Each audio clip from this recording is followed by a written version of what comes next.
Viimase teemana diagrammide juures räägime sellest, et kuidas on võimalik muuta diagrammi fondi erinevate tekstide suurust ja värvi. Olgu see tekst siis tiitlis või legendis või telje peal.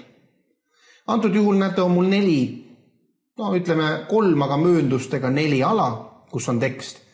On diagrammi tiitel, on legend, kus on teksti, on X-telg ja on ka Y-telg, kus tegelikult on arvud, aga kuna nad on tekstina ikkagi trükitud, siis võib ka neid vormindada, näiteks suuruse või värvi mõttes.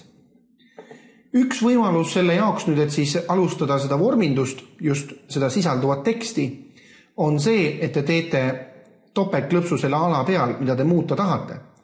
Täpselt samamoodi, nagu me tegime täitevärvi valimisel. Ehk siis näiteks teen legendi peal topeltklõpsu, mis järel mulle avatakse legendi vorminduse aken ja siin ma näen siis, et on fontsakk, kus saab valida fondi stiili ja suurust ja on fondi efektid, kus saaks valida fondi värvi. Teine võimalus selle akna avamiseks on see, et teete soovitud objekti peal parema hiireklõpsu ja seejärel valite vorminda.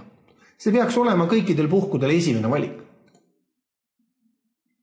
Avaneb täpselt samasugune aken, kus siis saab määrata fondi ja siin fondi all võib-olla peamine on just see fondi stiil ja suurus. Ja fondi efektide all võib-olla kõige rohkem tasubki esile tuua just seda fondi värvi. Kui te olete oma valikud teinud, näide on, et teil siin all kogu aeg olemas, et kuidas jääb, juhul kui te sellised valikud jätate. Ja kui te olete otsustanud, et niimoodi sobib, klõpsate sobib ja näete, et ongi see siis muudetud. On ka võimalus võtta ülevalt vormindusmenüüst vastavalt tiitel ja telg, näiteks X-telg.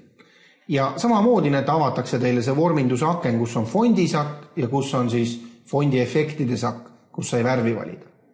Teete omad muudatused, seejärel klõpsate sobib ja ongi näete need muudatused siin all tehtud. Ehk siis X-teljel olev tekst on punast värvi.